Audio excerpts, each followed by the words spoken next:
L'overtime. De l'apéro, de la hype de ouf. Hype de ouf. Oh, Alex. C'est Hypeland là. Bienvenue à Hypeland. Je suis un gros Hypeland. basketix. Qui je dois suivre?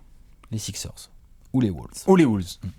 Là, ça va être très très drôle. J'adore regarder. Je sais qu'il y a des gens qui sont de ma génération entre guillemets et qui m'expliquent que Twitter c'est un caniveau, que gna gna gna, que c'est qu'il y a que de la merde, que là-dedans on trouve que des footix, des basketix, des rugbix ou des tennisix ou je sais pas comment on dit. On s'en fout. Des tenix. Des tenix. Mais et ce qui n'est pas faux, c'est-à-dire qu'on voit tous les avis, mais c'est très drôle, je vois un argument qui revient souvent quand ça s'engueule entre fans, c'est genre, c'est bon, les fans des Warriors de 2015, les mecs ont commencé à supporter les Warriors en 2015, laissez les gens et les mecs essayent de se défendre. Oui, laissez les gens exactement. Je veux dire, t'avais mis un tweet une fois qui m'avait bien plu, t'étais là, tu disais, putain, les Bulls, les fans des Bulls qui ont découvert, les fans des Bulls qui ont découvert Michael Jordan et les Bulls dans les années 90 et qui se foutent de la gueule aujourd'hui des Warriors en disant que c'est des basketix. Ouais, bah, c'est vrai ça. C'est comme ça. Si tu découvres la NBA, regarde les fans de Kobe. Questionne les fans de Kobe. Je suis sûr que la plupart des fans de Kobe ont découvert la NBA dans le courant des années 2000. Mais c'est logique. Mais oui, c'est comme ça. C'est normal. C'est magnifique introduction d'Alex. Du coup, ce qui m'intéresse de voir, c'est quelle hype vont avoir nos amis de Philadelphie et nos amis de Minnesota qui sont. On va voir la plus longue intro de l'histoire. On va voir les résultats. Oui. Mais ils sont potentiellement les deux équipes les plus excitantes. Ah oui, complètement.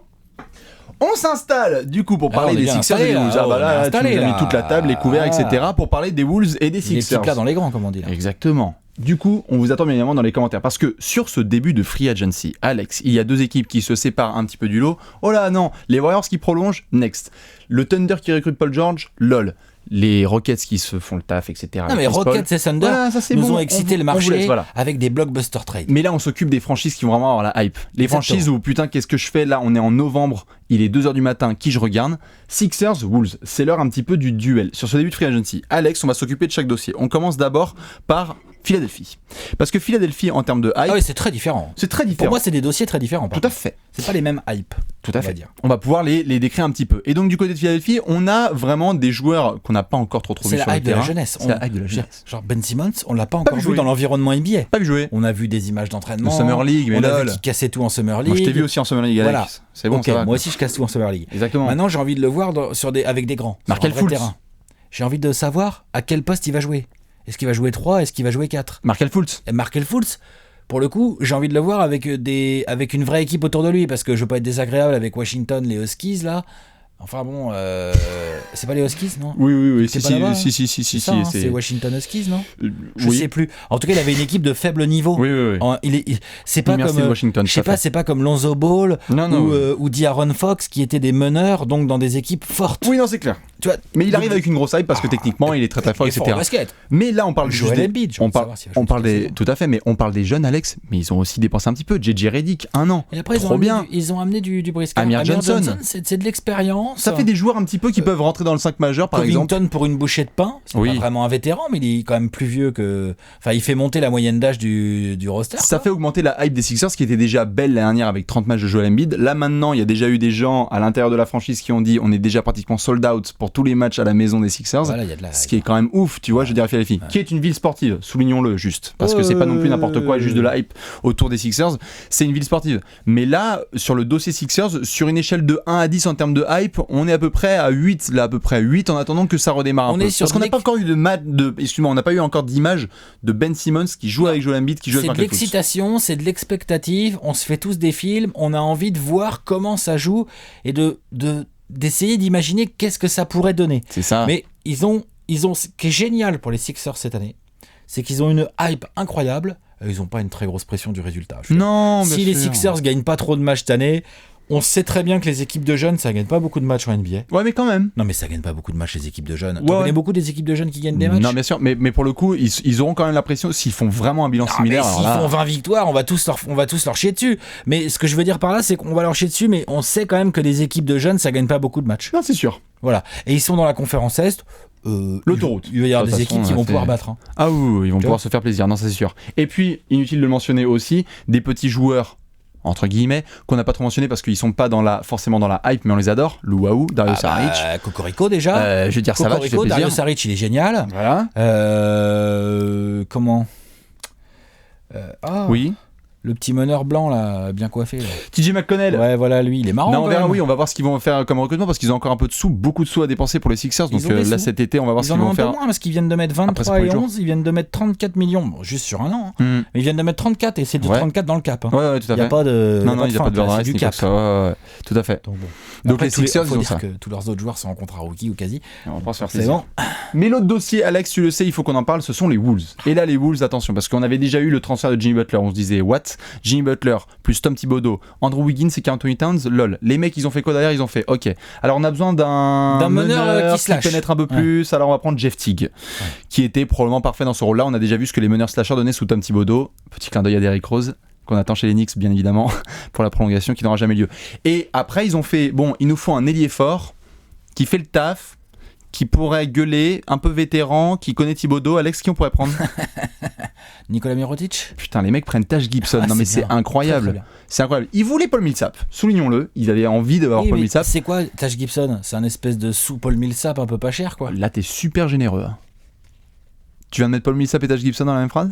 C'est possible, tu peux mettre tous les joueurs dans la même phrase. Non, mais j'ai dit sous Paul Millsap un peu pas cher. Sous la Tour Eiffel. Non, mais il va regarder. Le métro. Regarde, Taj Gibson, il défend, il se bat au rebond, d'accord ? Il a un bout de shoot à mi-distance et il a de l'énergie. Voilà. C'est déjà pas mal. Oui, bien sûr. Non, mais je veux dire. Après, Paul Millsap, il a le QI et puis il peut poser la balle au sol. Il est beaucoup plus fort, plus complet. Mais Taj Gibson. Non, c'est par contre une magnifique addition. Merde, quoi. Non, bien sûr, mais c'est une magnifique addition par rapport à leurs besoins. Donc, on a vraiment un recrutement là chez les Wolves qui est assez excitant. Mais donc, comme tu le disais tout à l'heure, une hype différente parce que là, on est vraiment sur une association de joueurs qu'on connaît déjà. C'est-à-dire que la hype qui se base, c'est genre par exemple Andrew Wiggins s'il apprend à bosser avec Jimmy Butler. C'est pas ça, puis là faut que ça aille en playoff. Rien à foutre que la conférence Ouest ça soit une jungle ou quoi. Non, bien sûr. Ça doit aller en playoff là. Ça de toute façon tout le monde l'a dit déjà. Non mais c'est normal. Oui, c'est normal. Je reviens juste sur cette histoire de hype, Alex, c'est simplement que. C'est ça, ce que je veux dire quand je dis la hype est différente, c'est que là il y a une grosse pression sur le résultat. Il y a une pression sur le résultat, mais c'est aussi l'évolution de certains joueurs. C'est-à-dire que on a vu Karl Anthony Towns là ce qu'il peut faire. Quand tu bosses plus avec Gorgui Dieng mais que tu bosses avec Taj Gibson, c'est pas pareil. Quand tu es Andrew Wiggins et que tu bosses pas avec Zach LaVine mais que tu bosses avec Jimmy Butler, c'est pas pareil. Wiggins, moi, j'attends, et quand tu es Jeff Teague et que tu passes de Nate McMillan à Tom Thibodeau, c'est pas pareil. Et puis un petit Jimmy Butler et puis un petit Towns aussi pour Jeff Teague, ça peut pas lui faire de mal. Donc leur hype est assez folle. Maintenant, qu'est-ce qu'on peut leur souhaiter ? Surtout un sniper. Je pense que c'est ce qui leur manque un petit peu là à Minnesota. J'ai beaucoup lu ça, mais il leur manque quand même. Oui, ça manque un peu de shoot, mais de là à dire genre j'ai lu beaucoup genre il y a pas de shoot. Non, il leur manque du shoot. Regardez les pourcentages au tir de Jeff Teague, c'est pas minable. Non, regardez les pourcentages au tir de Wiggins l'année dernière. En plus, il force ce con, il prend du off the dribble et tout. Cette année, ça va plus être possible. Non, c'est dans leur jeu naturel qu'ils sont pas très shooters. Voilà, c'est pas un jeu naturel, mais tu as une base. Quasiment que des shooters corrects. Il leur faut un spécialiste. En fait, il faut des vrais snipers, c'est-à-dire que vas-y, ajoute-moi Mike Dunleavy, ajoute-moi Vince Carter, ajoute-moi Kyle Korver, ajoute-moi. Korver, c'est fait. Non mais Korver c'est mort, mais des profils comme ça. Bien sûr. Moi j'aimerais bien du vétéran sniper. C'est ce qu'ils vont essayer d'avoir, mais à ce moment-là, la hype serait totale pour les. Mais voilà, mais c'est effectivement ce qu'on peut leur ajouter. Mais ce que je veux dire, c'est que c'est pas non plus les Bulls de l'année dernière, quoi. Il y a des mecs qui savent shooter. On n'a pas Rondo et Dwayne Wade sur les lignes arrière. Towns en train de gérer. Donc dans tous les cas, juste shooter, hein. Alex, tout à fait. Et là, je suis obligé de demander l'avis à tout le monde parce que c'est maintenant qu'on va devoir trancher un petit peu. Alex. Entre ces deux équipes, qui a le plus de hype et sur laquelle on doit le plus se baser ? S'il y avait vraiment une équipe, toi, qui t'excite le plus parmi les deux, c'est laquelle ? Minnesota, de loin. Philadelphie. De très très loin, Minnesota. Pourquoi ? En fait, moi, pour une raison simple, c'est que j'attends. Oui, non, mais Philly, il y a la hype de la jeunesse, du talent, ça va être la folie. Mais franchement, on en reparlera, on fera des previews. Je pense pas qu'ils vont gagner non plus tant de matchs que ça, tu vois. Alors que par contre, je pense que Minnesota, si ça clique, t'as tout. Déjà, nous, on va cliquer, mais ok, ça manque un petit peu de shoot. Ok, mais c'est pas si minable que ça. Non, ils doivent faire les playoffs, c'est sûr. Et il faut que ça aille en playoffs. Et je veux dire, on se rend pas compte. Karl Anthony Towns. Non, c'est sûr. En défense, t'as Taj Gibson, Karl Anthony Towns, Jimmy Butler, Wiggins et Teague. C'est pas des défenseurs de ouf, mais enfin, ça va bosser. T'as Thibodeau au coaching. Non, c'est sûr. T'as une hype, tu vas avoir du public, tu vas avoir des choses. Donc, je pense que pour moi, les Wolves, vraiment, T'es plus intrigué. Je suis très intrigué et surtout, je suis... je trouve pas les mots. j'ai de grosses attentes sur les Wolves. Et sur les Sixers, j'ai beaucoup moins grosses attentes. C'est-à-dire sur les Sixers, ce que j'ai envie de triper, à voir comment il joue Ben Simmons et à essayer de l'imaginer dans 4 ans. Même chose pour Markelle Fultz. C'est en ça que je vais te prendre plutôt les Sixers. Pour une raison simple, c'est que moi, honnêtement, tu me dis, il y a Sixers